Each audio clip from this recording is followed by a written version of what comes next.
Barely a few weeks after learners in grade 4, class 8 and form 4 reported back to school, the Ministry of Education is concerned about the rising numbers of COVID-19 cases among those learners already in school.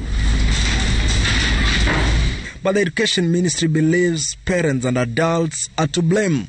The Principal Secretary in the Education Ministry, Dr. Belio, who spoke before the National Assembly Departmental Committee on Health, together with the Ministry of Education, attributing the increasing figures in schools to irresponsible behavior from parents. Our children are becoming victims of our indiscipline as adults. Because we as adults go out there to the bus, behave in the way that we've seen in the last few days, and carry the disease to the children at home, and the children at home take the disease to the children in school, and the children in school take the disease to the disciplined parents who may have not been doing some of the things that others do in the bus.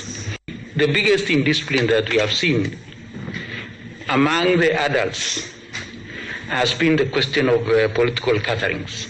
The question of whether the government has provided masks to learners popping up occasionally, with Health CS Mutahi Kagwe, who was present during the sitting, indicating parents may after all bear the burden of purchasing masks for their children ahead of January full reopening. That if we were to give 2 masks, we have 15 million children.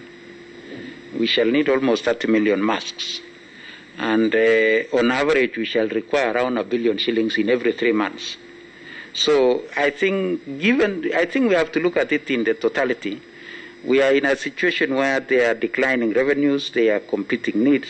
It is important for us to help those who cannot help themselves. That's the critical aspect. Not everybody. It is those who can help, who cannot help themselves. It is not supposed to be free for everybody. I disagree with that completely. In Machakos, Education CS Professor George Magoha announced that a special stakeholders meeting will be held on Monday with an intention to set up new academic and examination dates. There we shall decide on the timetable for the exams and then the roadwork towards the end of next year. Meanwhile, another school has been closed as the COVID-19 ravages across schools. Learners in Liporos Primary School in Maralal, Samburu County, were asked to stay away from school for 2 days after one teacher tested positive for COVID-19. Makori Ongechi, Citizen TV.